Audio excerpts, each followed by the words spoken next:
মূর্খ মানুষদের সাথে তর্ক করার কৌশল।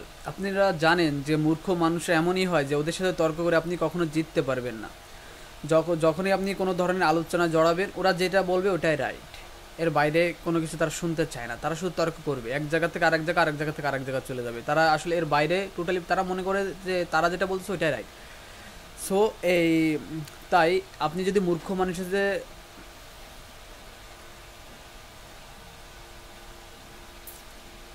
তাই আপনি যদি মূর্খ মানুষদের সাথে আসলে আলোচনা করতে চান বা তাদের সাথে জিততে চান, তাহলে অবশ্যই 4টা কৌশল আপনাকে অবলম্বন করতে হবে। 4টা কৌশল ব্যতীত আপনি তাদের সাথে আলোচনা করে বা তর্ক করে বলেন বা যেটাই করেন না কেন, আপনি তাদের সাথে কখনো জিততে পারবেন না বা তাদেরকে বোঝাতে পারবেন না। এই 4টা বিষয় নিয়ে আমি কথা বলবো। কারণ এই মূর্খ মানুষ এমনই হয় যে ওই একটা উদাহরণ আছে না, ওই গরুর মতো যে কিছু গরু গেছে নদীর ধারে পানি খেতে, এখন ওখানে রয়েছে একটা কুমির। এখন প্রথম গরুটা বলতেছে যে ওটা কুমির, ভাসতেছে, ওটা বলতেছে কুমির। দ্বিতীয় গরুটা বলতেছে না ওটা কাঠ। এই নিয়ে দুইজনে তর্ক বিতর্ক লাগাইছে, দুইজন জায়গায় স্টিক। পরবর্তীতে দেখা যাচ্ছে সে সেকেন্ড গরুটা পানিতে লাফ দিয়েছে, দেওয়ার পর কুমির টেনে নিয়ে গেছে, খেয়ে ফেলছে। প্রথম গরুটা বুঝতে পারছে যে না, তার ভুল ছিল, এটা গরু, এটা হচ্ছে কুমির, এটা কাঠ না। এখন যখন প্রথম এই গরুটা বুঝতে পারছে, তখন সে তৃতীয় গরুটার কাছে গেছে এবং তাকে যে বলতেছে ভাই এটা হচ্ছে কুমির, ঠিক আছে, এটা কিন্তু কাঠ না, আমাদের পানিতে পানি খাওয়া যাবে না। তৃতীয় গরু কোনো মতেই বুঝতেছে না, তাকে হাজার বোঝানোর চেষ্টা করছে, সে বুঝতেছে না। তা এটা যে মানে এই উদাহরণটা দেওয়ার কারণে এই একটা চক্র যে আপনি নিজে যখন মানে মূর্খ মানুষ যখন বুঝবে, আরেকজনকে কখনোই সে বোঝাতে পারবে না। মূর্খরা এমনই হয় যে ওদেরকে আপনি যতই বোঝানো কখনোই এরা বোঝার চেষ্টা করবে না। সো এই জন্য আমাদের যখন কোনো মানুষকে বোঝানোর ক্ষেত্রে বা কোনো যদি এরকম মানুষের কথা বলার ক্ষেত্রে যদি এরকম মূর্খ মানুষ চলে আসে, তখন কিছু কৌশল অবলম্বন করতে হবে। অনেক বড় উপন্যাস বা বইতে লেখা থাকে যে ভাই মূর্খ মানুষের সাথে কখনো তর্কে জড়ায়ও না। যদি আসলে এটা উপন্যাস বা বইতে ভালো মানে, বাস্তব এটা হয় না। কখনো ফ্যামিলির সাথে বা কখনো অফিসে কলিগ বা বসদের সাথে বা এভরিথিং কারোর সাথে অনেক সময় অনেক বিষয় হয়ে যায় যে আপনি রাইট, ওটাকে বোঝাতেই হয়, কিন্তু তারা মূর্খতার কারণে তাদেরকে বোঝানো সম্ভব হয় না। কিন্তু এটা আমাদের বোঝানো লাগে কাজের ক্ষেত্রে। এই জন্য সেই ক্ষেত্রে 4টা জিনিস কৌশল অবলম্বন করতে হবে। এবং শেখ সাদি তার বই উপন্যাসের শ্রেষ্ঠ গ্রন্থে তার শেখ সাদি তার গ্রন্থে এই 4টা বিষয়কে উল্লেখ করছেন। হ্যাঁ, তার বিখ্যাত গ্রন্থে 4টা বিষয় উল্লেখ করছেন। প্রথম যে বিষয়টা যেটা হচ্ছে, সেটা হচ্ছে আপনাকে ফার্স্ট অফ অল তাকে যে বিষয়টা নিয়ে মূল বিষয়টা নিয়ে আপনি কথা বলবেন, ওই মূল বিষয়ের প্রতি আপনার স্টিক থাকা লাগবে। ওখান থেকে আপনি কখনো নড়াচড় করতে পারবেন না। মানে মূল বিষয়তে আপনি মূর্খ ব্যক্তিদের সাথে যখন তর্কে জড়াবেন, তা ওরা আপনাকে এদিক থেকে ওদিক থেকে মানে মূল প্রসঙ্গ যেটা, সেটা থেকে ওরা দূরে চলে যায়।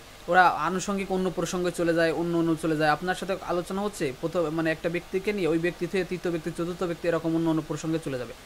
সে বিভিন্ন সাইডে ওই জিনিসটাকে মানে সামনে নিয়ে এসে সে রাইট সেটা আনার চেষ্টা করবে। কিন্তু আপনার মূল দায়িত্ব থাকবে আপনি যে বিষয়টা বুঝছেন, যে বিষয়টা নিয়ে আলোচনা হচ্ছে, আপনি শুধু ওই বিষয়টার উপর ফোকাস দেবেন। সে আনুষঙ্গিক যদি অন্য কোনো বিষয় নিয়ে কথা বলে বা অন্য কোনো সাবজেক্ট নিয়ে আসে, আপনি ওই সব বিষয়ে টাচও দিবেন না। তাহলে আপনি ওই আলোচনায় চলে যাবেন, পরবর্তী থেকে আপনি এই কনভেনশনটা ওকে আর বুঝাতে পারবেন না।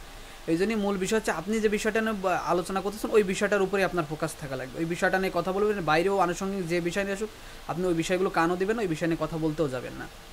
সেকেন্ড যেটা হচ্ছে, এই যে মূর্খ ব্যক্তির সাথে কথা বলতে বলতে আপনি যে রাইট এটা বোঝাতে না পারে, অনেক সময় আমরা উত্তেজিত হয়ে যাই বা রাগান্বিত হয়ে যাই এবং আবেগপ্রবণ হয়ে যায়। এগুলো হওয়া যাবে না। স্থিতিশীল থাকতে হবে, স্বাভাবিকভাবে কথা বলে যেতে হবে। যদি আপনিও রাগান্বিত হয়ে যান, আবেগপ্রবণ হয়ে যান, তাহলে মূর্খ ব্যক্তি আর আপনার ভিতরে কোনো পার্থক্য থাকলো না। এই জায়গায় স্টিক থাকতে হবে, স্বাভাবিকভাবে যেভাবে আপনি ন্যাচারালভাবে কথা বলছেন সে বুঝে কথাই বলতে হবে, বুঝিয়ে কথাবার্তা বলতে হবে। এবং আপনি আপনার মূল যে বিষয়টা সেই বিষয়ের উপর কথা বলবেন। কোনো ধরনের আবেগ বা আপনার হচ্ছে রাগান্বিত হওয়া যাবে না। তৃতীয় নম্বর হচ্ছে, জ্ঞানী ব্যক্তিরা কিন্তু সব জানে বিষয়টা এমন না। যারা জ্ঞানী হয়, যারা যে জিনিসটা আপনি শুধু সেই বিষয়টার উপরই জ্ঞানী যে বিষয়টা আপনি গভীরভাবে জানেন, এর বাইরে কিন্তু সব বিষয় আপনি গভীরভাবে জানেন না। মূর্খ ব্যক্তিরাই মনে করে তারা সব বিষয় জানে, এই জন্যই তারা সব বিষয় নিয়ে ইন্টারফেয়ার করার চেষ্টা করে। এই জন্য আপনি যে বিষয়টা শুধু জানেন সেই বিষয়টা নিয়ে কথা বলবেন, এর বাইরে যদি না জানেন তাহলে ওই বিষয় নিয়ে কখনো মানুষের সাথে আলোচনা করতে যাবেন না। চতুর্থের যে নাম্বার, এটা হচ্ছে সবচেয়ে গুরুত্বপূর্ণ বিষয়।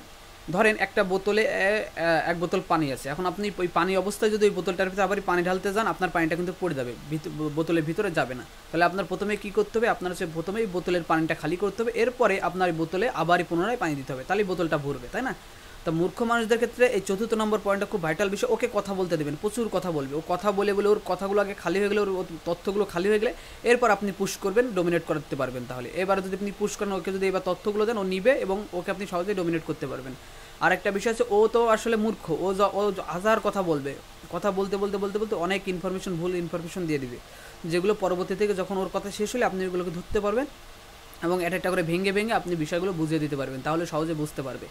সো এই 4টা বিষয় আপনারা মাথায় রেখে যে কোনো মূর্খ ব্যক্তির সাথে যদি আপনি কৌশলে এই 4টা বিষয় কৌশল অবলম্বন করে যদি আপনি কথা বলেন, তাহলে যে কোনো মানুষকে সহজেই বোঝাতে পারবেন এবং এই মূর্খ ব্যক্তিদেরকে সহজে বোঝানো সম্ভব হবে। ঠিক আছে, কারণ এই মূর্খ ব্যক্তিরা এমনই হয় ওদের মতো যে যেরকম একটা শেখ সাদির একটা উক্তি আছে, যেরকম বলছিলেন তিনি যে শরীরে যতই আতর লাগাও না কেন, মুখ দিয়ে যদি রসুনের গন্ধ বেরোয় তাহলে শরীরে আতরে কোনো কাজেই আসে না। ঠিক আছে, তা আর একটা উক্তি ছিল ওনার এরকম যে সেতারের সুর যতই সুন্দর হোক না কেন, ঢোলের বাড়ি যখন পড়ে তখন সেতারের সুর আর শোনা যায় না। মূর্খদের বিষয়টা সেমনই, ঠিক আছে, ওরা যখন তর্ক শুরু করে, যতই আপনি লজিক্যাল হন না কেন, যতই আপনি সত্য বলেন না কেন, আপনি ওদেরকে বোঝাতে পারবেন না যদি এই কৌশলগুলো অবলম্বন না করেন। ওকে গাইজ, ভালো থাকবেন, সুস্থ থাকবেন। এই পর্যন্তই শেষ করছি ভিডিওটা, দেখাবে নতুন কোনো ভিডিওতে।